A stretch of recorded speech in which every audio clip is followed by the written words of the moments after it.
আজকে হচ্ছে দ্বাদশী, কাল ছিল একাদশী। তো দেখো আমাদের ছোট্ট গোপুরা এখানে বসে আছে, শুধু বসে আছে বলা ভুল, তাদের এই মিষ্টি মিষ্টি মুখের হাসি দেখছি আর আমাদের মনটা প্রফুল্লতায় ভরে যাচ্ছে।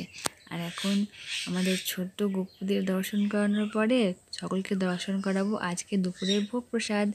আজকের ভোগে ছিল অন্ন, শাক ভাজা আর ছিল আলু পোস্ত, তার সাথে ছিল একটা সবজি আর জল। আজকে এই নিবেদন দুপুরবেলায় করেছিলাম। আর দেখো এই যে সাধু বাবা এসেছিলো আমাদের বাড়িতে কয়েকদিন আগে, তো সেই ভিডিওটা এর মধ্যে একটু এডিট করে রেখে দিয়েছিলাম। আর এই যে প্রভুজি গিয়েছে এখন আমাদের অগ্রদ্বীপ পাড়ে বাবা গোপীনাথের মন্দিরে। তো কিছু কিছু মুহূর্ত আমাদের জীবনে এমন আসে সেগুলো কখনোই ভোলা সম্ভব নয়। ঠিক যেমন তোমরা জানো যে এখানে বাবা গোপীনাথের মেলা হয় 1 মাস ধরে। তো এখানেও দেখো বাবার মন্দিরে যে বাবার এখানে মেলা হয় সেটা কিন্তু ভক্তের নামে, এই ভগবানের নাম করে এই মেলাটা হয়। কিন্তু আমরা দেখো যখন শুধু মেলা হয় তখনই ভগবানের দর্শন করতে যাই।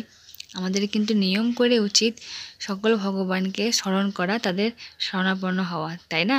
এ দেখো এখানেও কিছু ভক্ত মিলে হরিনাম সংকীর্তন করছে। আরও এখানে অনেক মন্দির আছে, তোমরা এলে অবশ্যই দেখতে পাবে।